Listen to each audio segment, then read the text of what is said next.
완전하신 사랑 이미 보이리라.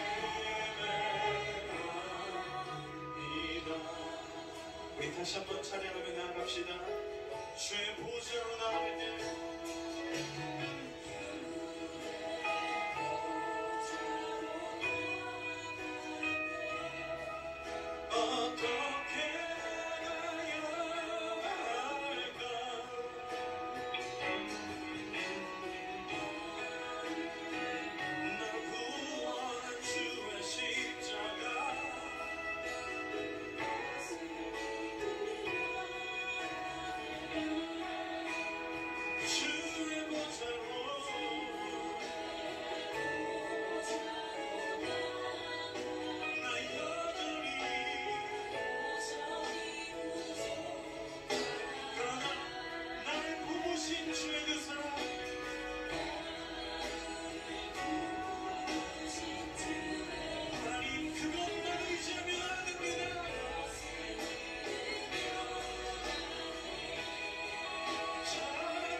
붙드신 그 사랑, 그 신실하신 주님을 찬양합니다.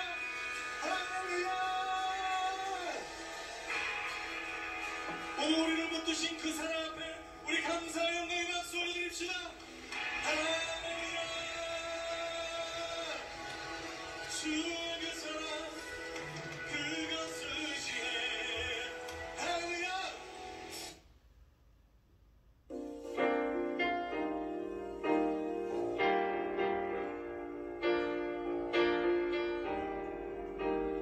예수 나의 구주 삼고 사랑과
통치하신 나의 주 하나님을 찬양합니다. 아멘. 아멘.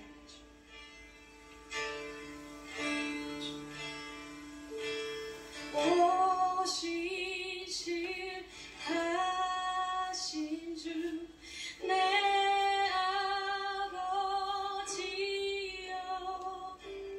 늘 함께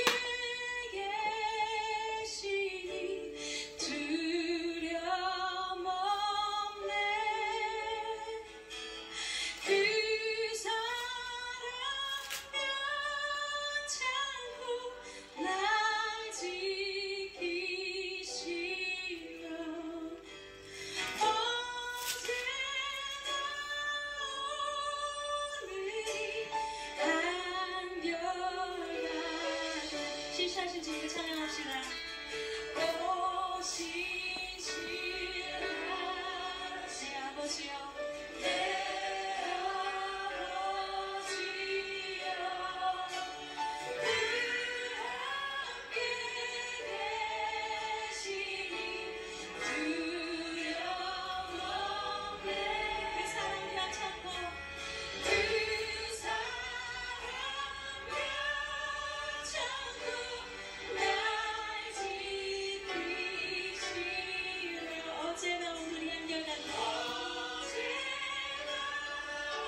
오신 여러분들은 정말 주님을 갈망하셔서 오늘 이 시간 오셨을 줄 믿습니다.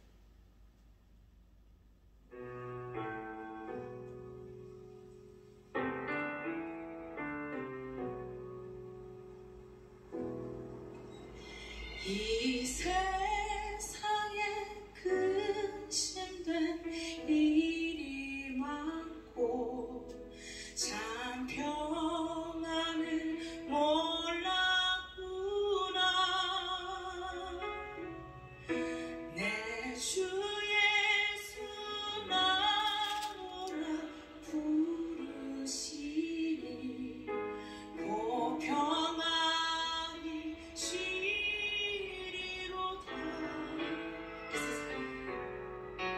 이 세상에 근심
5월 4일 3일밤 예배를 시작하도록 하겠습니다.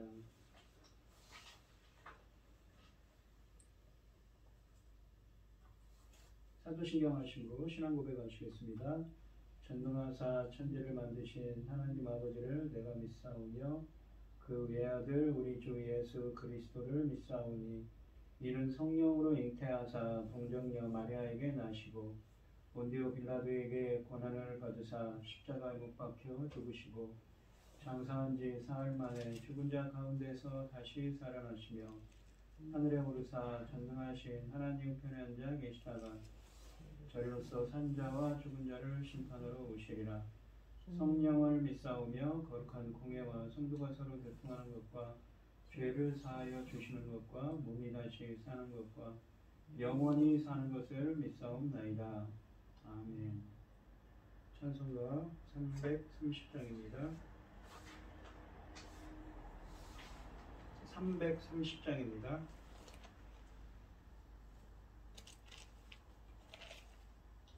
어둠 밤 시대리니 내 짚은 지켜서 찬 이슬 맺힐 때에 일찍 일어나 배 돋는 아침부터 힘써서 일하자 일할 수 없는 밤에 속히 오리라. 어둠 밤 시대리니 내 직분 지켜서 일할 때 일하면서 놀지 말아라. 낮에는 수고하나 쉴 때도 겠네. 일할 수 없는 밤이 속히 오리라. 어두운 밤 시대리니 내 직분 지켜서 지느대 비낀 별에 힘써 일하고 그 빛이 다하여서 어둡게 되어도 할 수만 있는 대로 힘써 일하라. 아멘. 오늘 함께 하실 하나님의 말씀은 이사야서 13장 1절로 22절 말씀입니다. 이사야서 13장 1절로 22절 말씀입니다. 교독을 하도록 하겠습니다. 제가 먼저 읽겠습니다. 성경 봉독하시고 고현진 집사님 기도해 주시겠습니다. 아모스의 아들 이사야가 바벨론에 대하여 받은 경고라. 너희는 민둥산에 기치를 세우고 소리를 높여 그들을 부르며 손을 흔들어 그들을 존귀한 자 문에 들어가게 하라. 내가 거룩하게 구별한 자들에게 명령하고 나의 위엄을 기뻐하는 용사들을 불러 나의 노여움을 전하게 하였느니라. 산에서 무리의 소리가 나며 많은 백성의 소리 같으니 곧 열국 민족이 함께 모여 떠드는 소리라. 만군의 여호와께서 싸움을 위하여 군대를 검열하시니로다.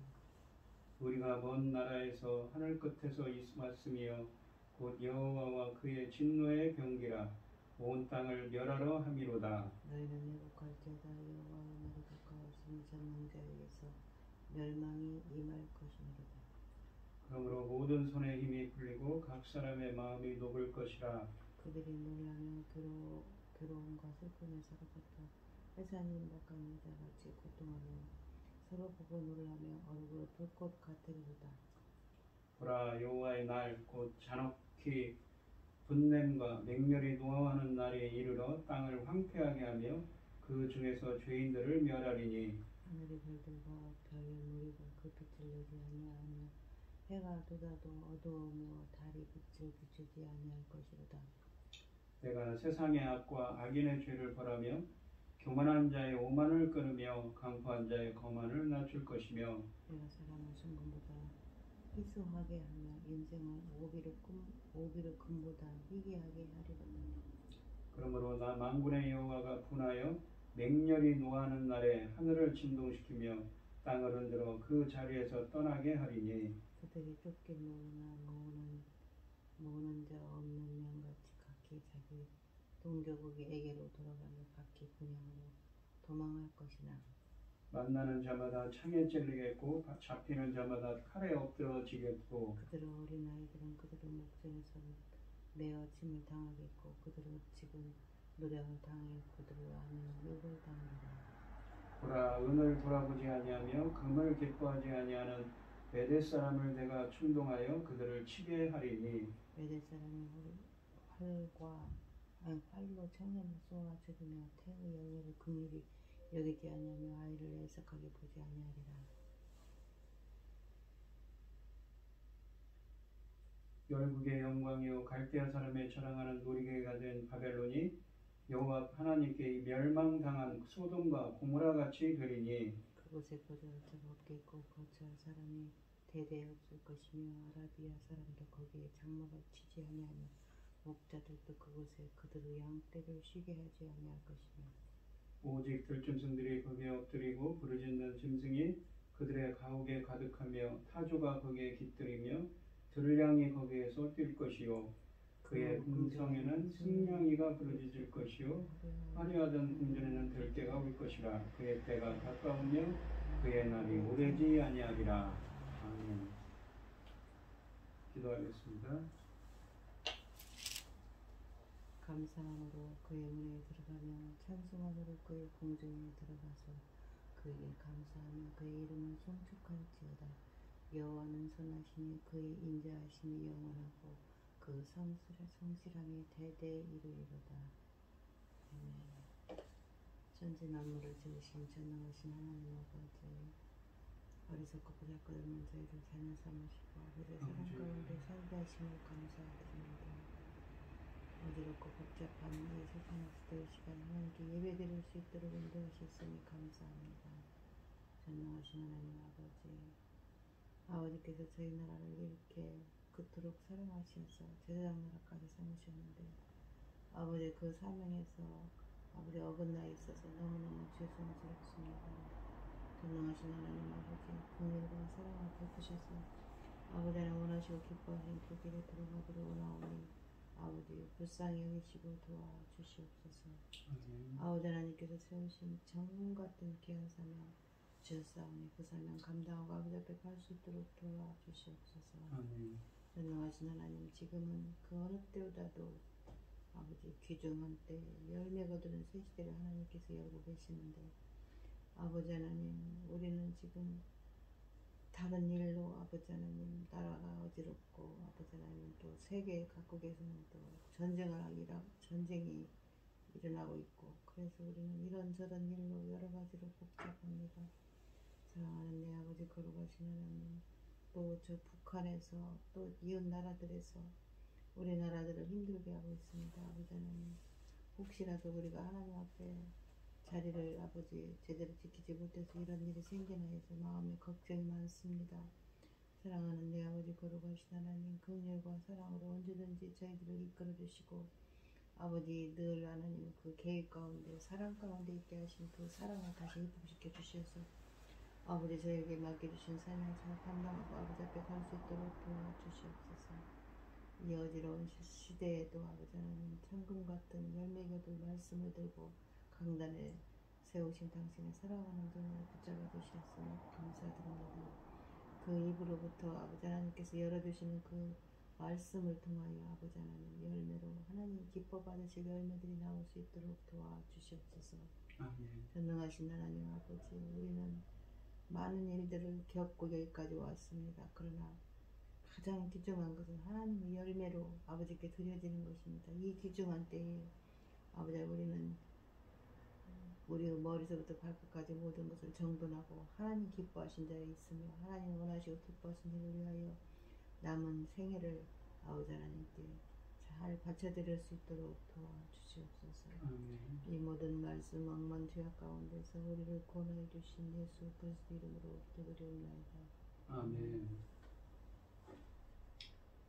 오늘 본문 말씀의 제목은 바벨론을 향한 심판 선언입니다. 지금까지는 이 예언의 대상이 남북 이스라엘이었음에 반해서 이 13장부터 23장까지는 이방 국가들이 예언의 대상이 됩니다. 그리고 예언의 대상이 된 많은 이방 국가들 중에서 13장 말씀은 장차 유다를 멸망시킬 바벨론의 멸망에 관한 예언을 담고 있습니다. 한편 이 본문의 예언이 전해질 당시, 그러니까 주전 약 700년에서 740년 사이죠. 그러니까 722년에 이 북이스라엘이 멸망을 당했는데 아수르에 그 당하기 직전 이야기입니다. 바벨론은 아직 강력한 국가가 되지 못했음을 상기할 때 이사야의 예언이 신적 기원을 갖고 있음을 알 수가 있습니다. 그리고 하나님의 심판의 권능이 이스라엘 백성에게 뿐만 아니라 이와 같이 모든 이방 국가들에게도 미친다는 것은 하나님은 모든 세계의 주인이라는 것을 우리에게 시사해 줍니다. 하나님은 바벨론의 오만과 탐욕, 잔인함을 심판하심으로 그분의 영광을 드러내실 것입니다. 1절로 5절 말씀을 보시면 아모스의 아들 이사야가 바벨론에 대하여 받은 경고라. 너희는 민둥산 위에 기치를 세우고 소리를 높여 그들을 부르며 손을 흔들어 그들을 존귀한 자의 문에 들어가게 하라. 내가 거룩하게 구별한 자들에게 명령하고 나의 위엄을 기뻐하는 용사들을 불러 나의 노여움을 전하게 하였느니라. 산에서 무리의 소리가 나며 많은 백성의 소리 같으니 곧 열국 민족이 함께 모여 떠드는 소리라. 만군의 여호와께서 싸움을 위하여 군대를 검열하심이로다. 무리가 먼 나라에서 하늘 끝에서 왔으며 곧 여호와와 그의 진노의 병기라. 온 땅을 멸하러 함이로다 라고 되어 있습니다. 이 선지자가 이 13장부터 23장에서 10번 사용하는 또 단어가 있습니다. 히브리어로는 신탁을 의미하는 단어인데 1절에서 처음 등장합니다. 이것을 한글 성경은 경고라는 말로 번역을 했습니다. 그러니까 사실은 바벨론에 대한 받은 하나님의 신탁이라는 것이죠. 이사야 선지자 시대에는 아수르가 국제 무대에서 군주로 군림하고 있지만 이사야는 이미 그들의 멸망을 10장에서 예언했었습니다. 그렇다면 선지자는 멸망할 아수르의 대를 이어 고대 근동에 강대국으로 자리매김할 나라가 어디일까에 대하여 예언하고 있습니다. 이것은 역사의 주인이신 하나님이 주시는 통찰력으로 자기 백성을 멸망에 이르게 할 미래의 강대국을 파악하고 있는 것이죠. 본문에서 하나님은 바벨론을 상대로 전쟁을 선포하고 계십니다. 2절 말씀을 보시면 너희는 민둥산 위에 기치를 세우고 소리를 높여 그들을 부르며 손을 흔들어 그들을 존귀한 자의 문에 들어가게 하라고 하셨습니다.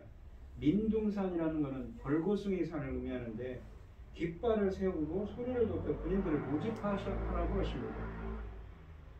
마치 유다를 심판하기 위해 기치를 세우고 멸망의 도구를 부르시듯 열국을 멸망시킬 도구를 부르신다는 뜻입니다. 마치 5장 26절과 8장 3절 말씀을 떠오르게 하죠.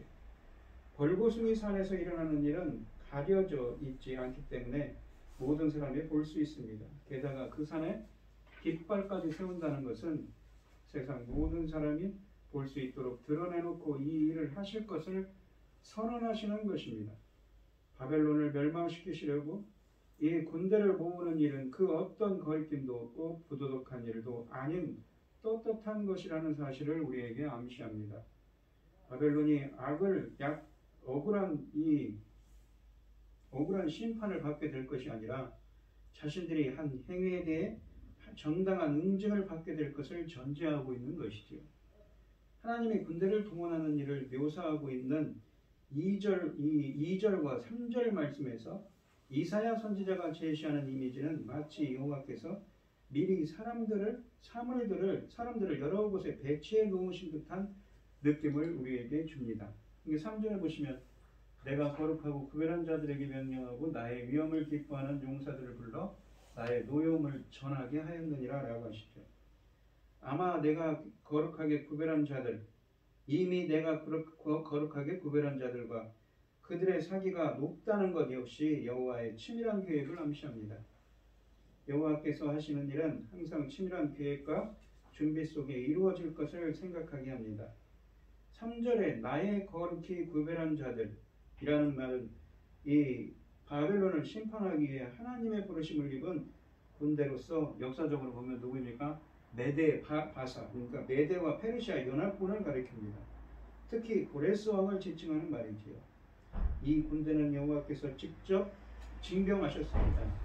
이 사실을 강조하기 위해 선지자는 이 4절 말씀에서 1인칭을 사용합니다. 내가 이 1인칭을 사용하고 있습니다. 이 군대는 5절에 나오는 것처럼 여호와의 군대이며 그가 직접 이 군대를 검열하십니다. 또한 이 군대는 여호와께서 구별한 사람들로 구성되어 있습니다. 이들은 전쟁을 위하여 특별히 예비된 자들인 셈인 것이지요. 물론 이 군대에 속한 군인들이 이 사실을 의식하는 것은 별개의 문제입니다. 이미 10장에서 언급한 것처럼 하나님이 앗수르를 사용하여 주의 백성을 치셨지만 앗수르는 이 사실을 인정하지 않을 뿐 아니라 깨닫지도 못했습니다. 그럼에도 불구하고 하나님이 그들을 들어 쓰신 것이지요. 또한 나중에 하나님이 페르시아의 왕 고레스를 종으로 들어 쓰신다고 45장 4절로 6절을 말씀하시는데 고레스는 이 사실을 의식하지 못했을 것입니다. 이런 일이 가능한 것은 열방은 하나 여호와를 알지도 못하고 인정하지도 않지만 그분이 온 세상의 창조주이자 통치자라는 사실에는 변함이 없기 때문인 것입니다. 하나님의 군대를 징병하시는 목적은 이 교만한 자들을 벌하기 위해서입니다. 2절 말씀에 존귀한 자의 문은 사회적으로 지도자들을 의미합니다. 선지자는 이 존귀한 자들이 여호와를 분노케 했다고 합니다. 그들은 이렇게 여호와를 어떻게 분노하게 했는가요?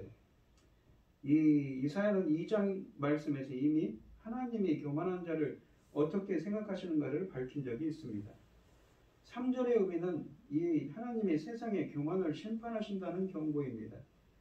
또한 하나님은 1장에서 이스라엘의 지도자들을 나의 원수들로 표현하셨습니다. 우리는 교만한 사람은 바벨론 사람들뿐만 아니라 심지어 주의 백성의 지도자들마저 하나님의 원수가 될 수 있다는 사실을 우리는 알아야 됩니다. 1절 말씀 이외의 다음 절에서는 이 바벨론이란 말이 없습니다. 주님이 이처럼 바벨론에 대하여 한 번 언급하고 더 이상 이 나라에 대해 말하지 않는 것은 이 신탁의 범위가 범세계적이라는 의미도 담고 있습니다. 그래서 주님은 의도적으로 19절에 이르기까지 바벨론을 언급하지 않습니다. 때와 장소를 초월해서 언제든지 교만한 자들이 있는 곳에는 이 말씀이 경고음으로 울려하는 것입니다. 4절 말씀은 주님이 세상의 교만한 자들, 지도자들을 심판하기 위하여 세계 곳곳에서 군사를 징집하는 모습이 묘사되고 있습니다. 하나님의 부르심을 받고 온 열방에서 군대가 올라옵니다. 심지어 5절에 먼 나라 하늘 끝에서도 옵니다. 범세계적인 군대가 집결하고 있음을 뜻합니다. 또한 이들이 4절에서 웅성거리는 소리를 강조하는 것을 감안하면 대단한 규모의 군대입니다. 세상의 그 어느 민족과 나라도 결코 여호와께서 모으신 군대의 상대가 될 수 없음을 경고하고 있습니다. 이사야 선지자가 강조하고 있는 것은 이 모든 일이 여호와의 명령에 따라 진행된다는 사실입니다. 여호와와 그의 진노의 병기라 라는 5절 말씀은 이 열방 군대가 여호와의 진노의 무기로 사용되고 있음을 뜻하며 심판을 주도하시는 분이 여호와이심을 강조합니다. 온 세상에 대한 여호와의 주권이 또 한 번 강조되고 있습니다. 또한 4절과 5절에 의하면 여호와의 군대는 하늘 끝에서 나온 진노의 병기로 밝혀진다고 합니다. 열국의 교만한 자들을 낮추게 하는 심판이 천상에 있는 하나님 군대에 의해 수행될 것이라는 의미입니다. 천상의 군대에 대한 언급을 통해 열국의 심판이 단순히 물리적으로 민족들을 심판하는 것이 아니라 영적인 악의 세력을 심판하는 의미가 있음을 드러내주고 있습니다. 우리가 신약 성경을 보시면 열국의 교만한 자들을 낮추는 심판이 십자가 이 상에서 예수 그리스도의 죽으심과 부활을 통해 궁극적으로 성취되었음을 이 빌립보서 2장 9절로 10절 말씀은 진술하고 있습니다. 같은 맥락에서 이사야서는 고난받는 종인 메시아를 통해 궁극적으로 열국이 심판을 받고 메시아가 높이 존귀하게 될 것을 이 52장과 63장에서 예언합니다. 지금 바벨론은 역사에서 사라졌지만 우리 시대의 바벨론은 여전히 강력하게 하나님의 백성을 대적하고 있는 것이지요. 주님의 용사로서 이 마지막 영적 싸움의 기쁨으로 우리는 나서야 하겠습니다. 6절부터 8절 말씀을 보시면 너희는 애국할지어다 여호와의 날이 가까웠으니 여호와의 날이라는 건 주님이 임하시는 날이죠. 전능자에게서 멸망이 임할 것이니로다. 그러므로 너희 손의 힘이 풀리고 각 사람의 마음이 녹을 것이라. 그들이 놀라며 괴로움과 슬픔에 사로잡혀 해산이 임박한 여자같이 고통하며 서로 보고 놀라며 얼굴이 불꽃 같으리라 라고 말씀하십니다. 6절 말씀해 보시면 하나님이 바벨론, 그러니까 혹은 열방을 심판하시는 날, 구약의 선지자들이 자주 언급하는 여호와의 날이 임한다고 합니다. 성경에서 이 표현이 사용되기는 이것이 처음입니다. 그러니까 성경에서 처음부터 창세기부터 보시면 처음으로 여호와의 날이란 말을 썼습니다. 물론 여호와의 날을 그날 혹은 마지막 때 등으로 다르게 표현하는 경우도 있지만 2장 2절에 있죠. 이 표현이 사용되기는 이것이 처음입니다. 교만한 자들에게 임하는 여호와의 날이 어떤 날인가를 설명해 주는 본문은 여호와의 날의 몇 가지 면모를 암시해 줍니다. 6절부터 8절은 이 슬픔과 공포의 날이라고 하고 9절부터 10절은 자연이 파괴되는 날이라고 합니다. 그리고 11절과 16절은 악과 교만이 심판받는 날이라고 합니다.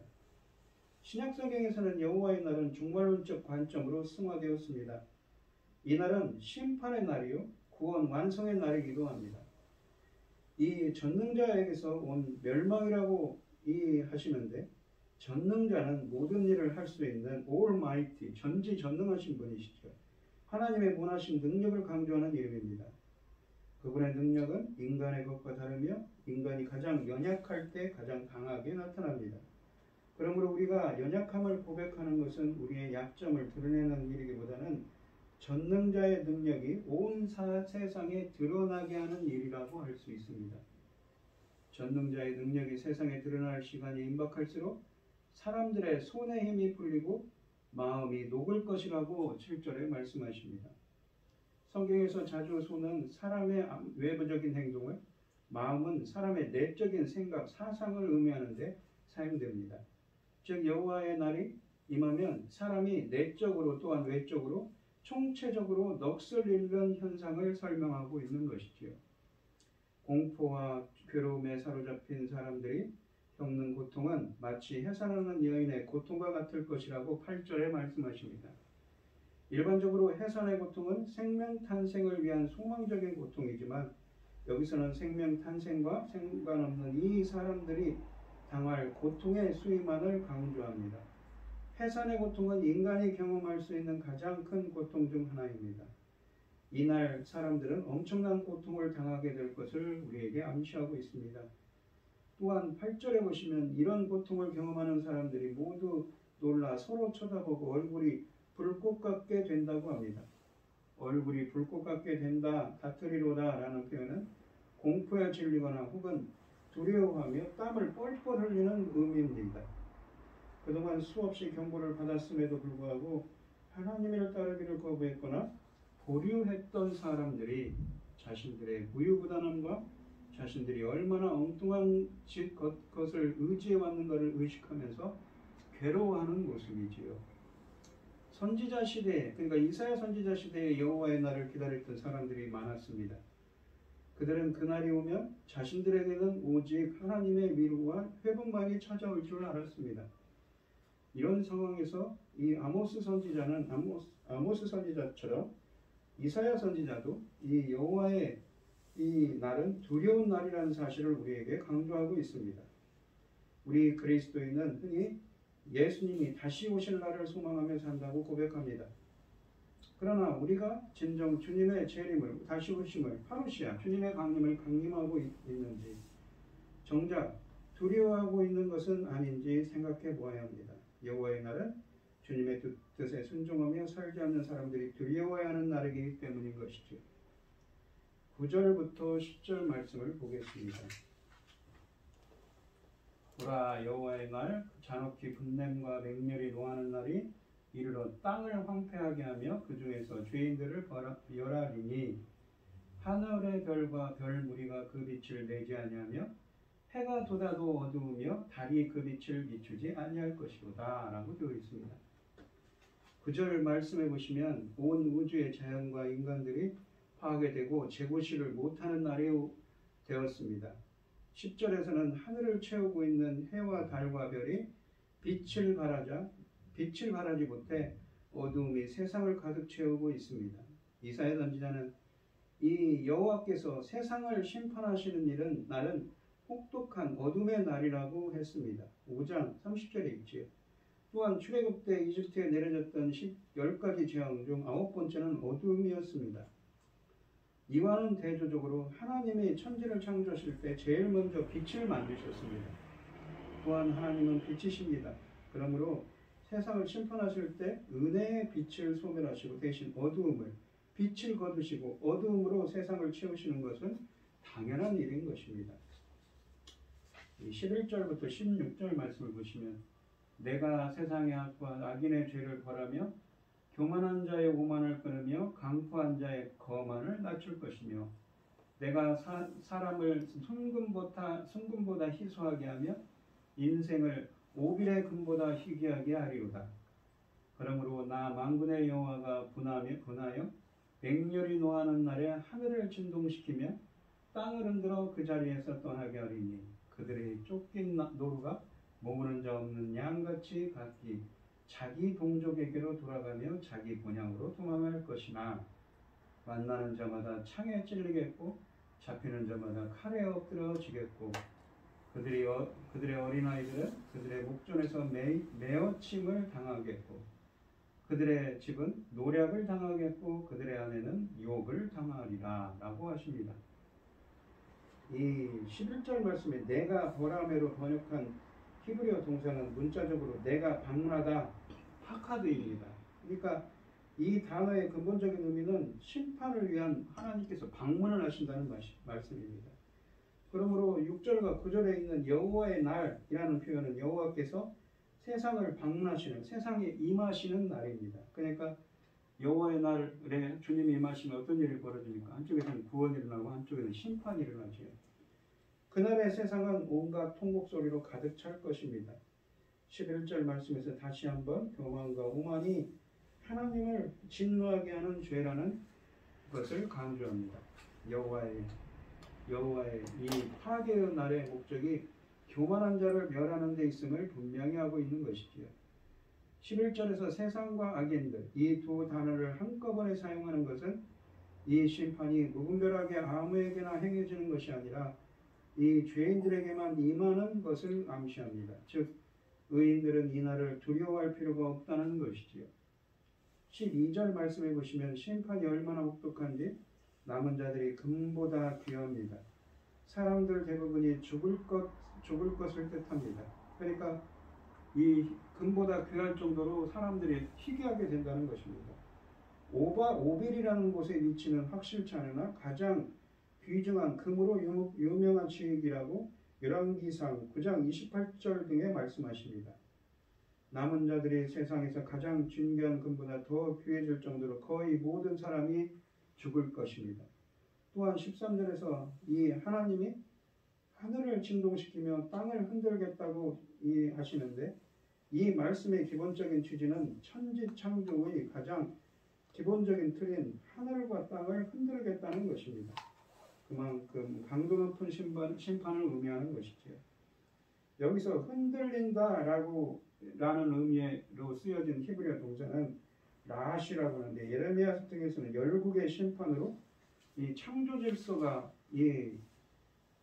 전복되는 상황을 창조 질서가 뒤엎어지는 상황을 표현하기 위해 사용된 단어입니다. 예레미야서 8장 16절과 10장 10절에 나온다고 합니다. 열국의 심판의 목적은 교만을 징벌하는 데 있으며 이때 기존 창조 질서의 전복이 동반될 거라는 것입니다. 이것은 열국의 심판 이후에 새로운 창조 질서가 나오고 새 예루살렘, 그러니까 새로운 시온이 출현할 것이라는 이 암시를 담고 있는 표현입니다. 신약에서 바울은 이 내용을 예수 그리스도의 새 언약 체결에 적용하여 이미 이 새 언약이 나왔기 때문에 기존 질서가 사라지고 실질적으로 새로운 창조 질서가 시작된다고 고린도후서 5장 17절에 선언했습니다. 이런 점에서 현 시대는 새로운 창조 질서가 시작되어 그 완성을 기다리는 시기라고 볼 수가 있는 것이지요. 궁극적으로 기존 질서가 사라지고 새 하늘과 새 땅이 형성되는 일은 예수 그리스도께서 임하실 때 그 여호와의 날에, 그 예수 그리스도의 날에 이루어질 것입니다. 이사야 24장이 이 종말의 시온의 완성 전에 기존 창조 질서가 무너질 것을 묘사하는 것은 이런 맥락입니다. 전에까지 묵상했던 이 이사야 본문들에서 남유다가 바벨론에 멸망을 당하고 포로로 끌려갈 것이지만 출애굽 때 이스라엘이 이집트에서 돌아온 것처럼 이 겸손한 자들이 다시 남은 자들이 돌아올 것을 이 제2의 출애굽을 할 것을 이 말씀하셨습니다. 이것은 또한 장차 메시아이신 예수 그리스도께서 이루실 새 언약의 성취, 구원의 완성을 의미한다고 할 수 있습니다. 그래서 본문도 이 단지 바벨론만의 멸망을 의미하는 것은 아니라는 것입니다. 계시록에 나오는 것처럼 장차 하나님과 하나님의 백성을 대적할 마귀 사악한 적그리스도와 그의 무리들에 대한 이 심판 예언을 포함한다고 우리는 볼 수가 있는 말씀이라는 것입니다. 14절 말씀에 쫓긴 노루 모으는 자 없는 양이라는 것은 두 가지를 놓고 대조하는 표현입니다. 노루는 사람의 눈이 있으면 도망가는 동물이지요. 양떼는 목자의 눈이 없으면 흩어지고 도망가는 동물입니다. 즉 어떤 사람들은 하나님을 원수로 보고 도망가고 어떤 사람들은 목자로서의 하나님을 잃어버리는 일을 경험할 것입니다. 포괄적인 두려움과 혼돈을 의미하는 것입니다. 15, 16절 말씀은 하나님의 진노가 이 땅에 임할 때 일어나는 심각한 현상을 보여줍니다. 전쟁 중에만 일어날 수 있는 광범위한 노력과 약탈이 묘사되고 있습니다.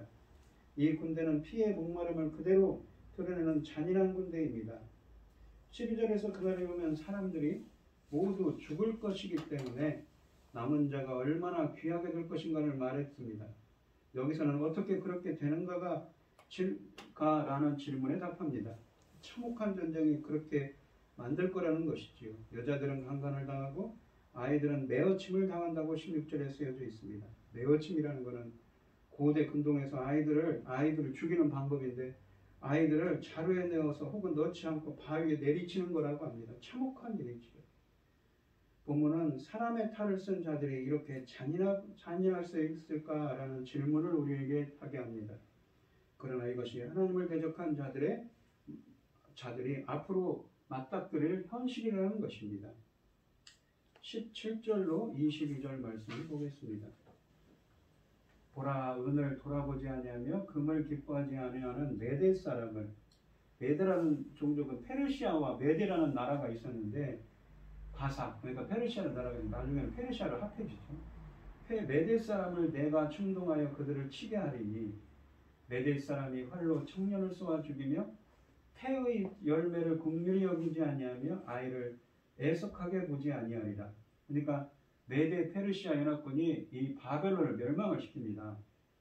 열국의 영광이요 발대아 사람의 자랑하는 놀이개가 된 바벨론이 하나님께 멸망당한 소돔과 고모라 같이 되리니 그곳에 거주할 자가 없겠고 거처할 사람이 대대에 없을 것이며 아라비아 사람도 거기에 장막을 치지 아니하며 목자들도 그곳에 그들의 양떼를 쉬게 하지 아니할 것이요 오직 들짐승들이 거기에 엎드리고 부르짖는 짐승이 그들의 가옥에 가득하며 타조가 거기에 깃들이며 들량이 거기에서 뛸 것이요 라고 되어 있습니다. 22절 보시면 그의 궁성에는 승냥이가 부르짖을 것이요 화려하던 궁성에는 들깨가 물 것이라. 그의 때가 가까우며 그의 날이 오래지 아니하리라 라고 되어 있습니다. 교만한 자를 이 멸하는 열국 심판의 원리를 바벨론에 적용하고 있지요. 메대 사람들은 주전 8세기부터 중동의 국제정치에 세력을 과시하는 실력자로 등장했습니다. 아수르 제국은 벌써 주전 836년에 이들을 원수로 부르며 견제했다고 합니다.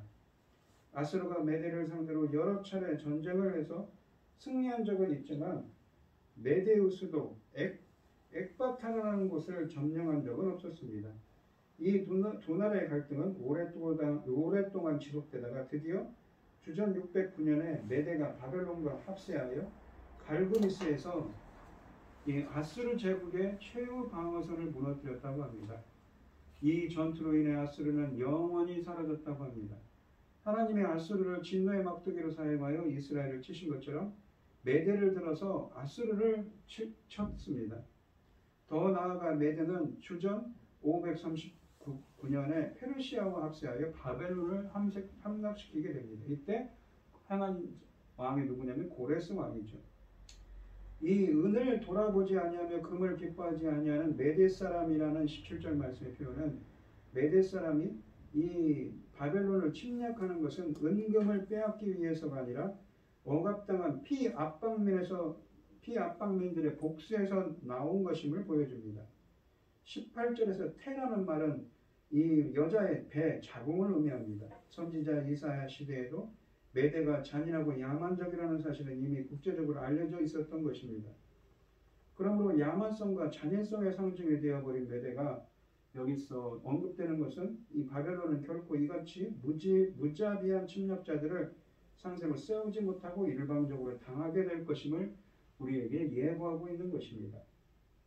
17절 말씀해 보시면 그들의 잔인성은 결코 돈으로 막을 수 없고 군사력으로 막을 수도 없습니다. 그래서 18절에서 바벨론은 그들에게 대항할 여지도 없습니다. 실제로 주전 539년에 바벨론은 오래 싸워보지도 못하고 한순간에 메대 바사 연합군에게, 그러니까 메대 페르시아 연합군에게 함락되었습니다. 다행히 바벨론은 본문이 묘사하는 잔혹한 심판은 상황은 피해갈 수 있었습니다. 썩은 정권의 신물이 났던 바벨론 사람들이 침략자들에게 성문을 열어주었기 때문이죠. 그들을 도왔을 뿐만 아니라 입성하는 침략자들을 대대적으로 환영했기 때문입니다. 만일 그들에 협조하지 않았다면 아마도 본문에 묘사된 모든 잔인한 행위들이 바벨론 사람들에게 행해졌을 것입니다.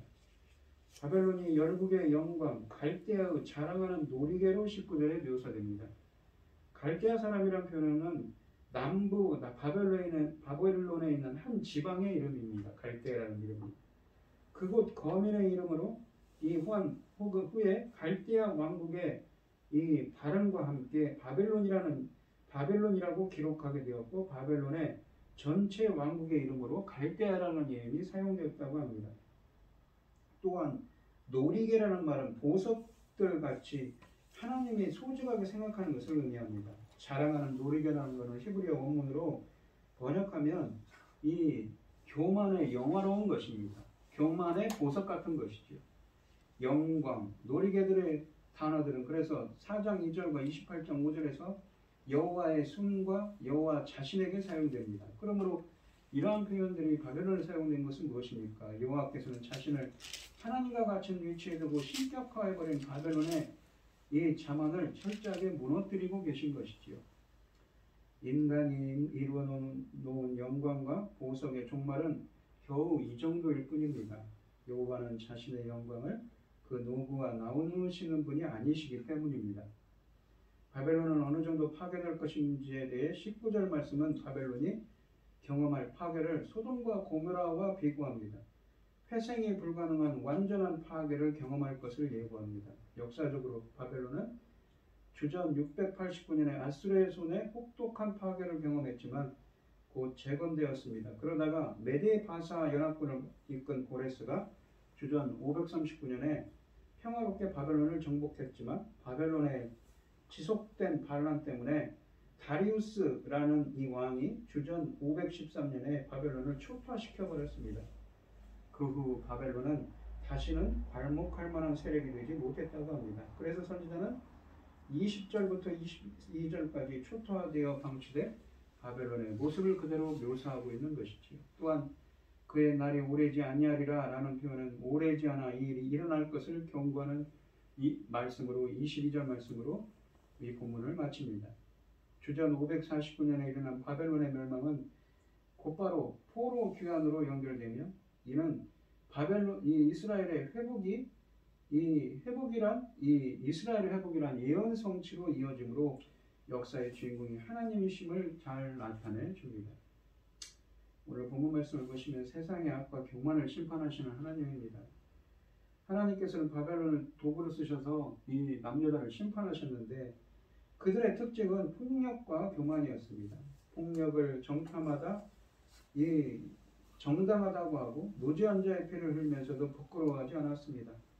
하나님은 그들의 악행을 심판하기에 그들보다 강한 나라인 메대, 바사를 불러서 그들이 열방을 짓밟은 대로 다시 짓밟힌 당하게 하십니다. 힘을 숭배하면서 정의와 공평을 저버린 사회는 그들이 숭배하는 힘에 의해 망할 것입니다. 우리가 강대국의 힘이 아니라 하나님의 공의와 정의를 구해하는 이유인 것이지요.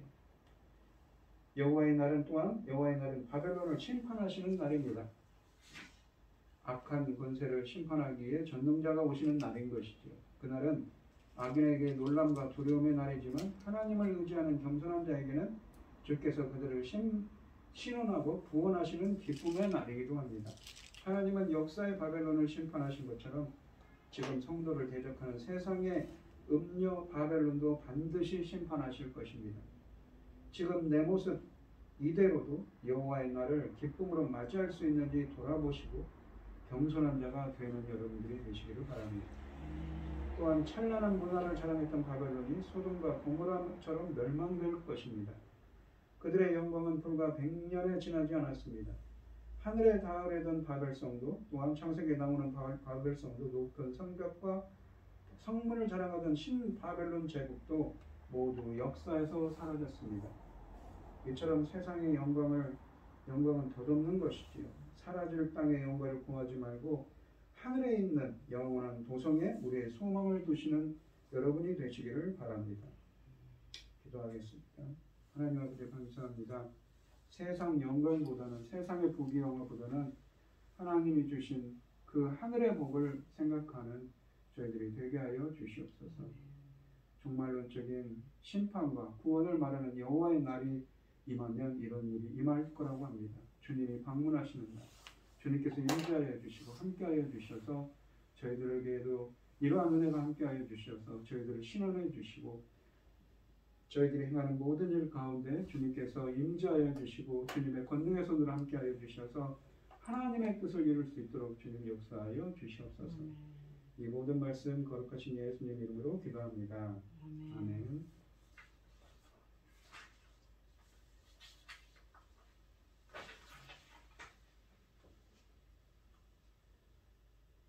찬송가 321장입니다.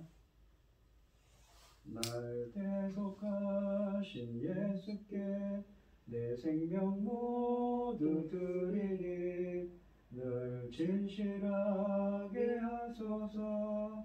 내 구주 예수여 나 구주 위에 살리라. 내 기쁨 한량없으리. 내 갈 길 인도하소서. 내 구주 예수여 날 구원하신 예수를 일평생 의지하오니 날 영접하여 주소서. 내 구주 예수여 나 구주 위에 살리라. 내 기쁨 한량없으리. 내 갈 길 인도하소서. 내 구주 예수여 주 십자가에 달리사 날 자유하게 했으니 내 몸과 마음을 주 위에 다쓰게 하소서. 나 구주 위에 살리라. 내 기쁨 한량없으리. 내 갈 길 인도하소서. 내 구주 예수여. 아멘. 축도하심으로 오늘 예배를 마치도록 하겠습니다. 이제는 주 예수 그리스도의 은혜와 하나님의 극진하신 사랑과 성령의 교통하심이 성도들 머리머리 위에 이제로부터 영원히 함께 있을지어다. 아멘.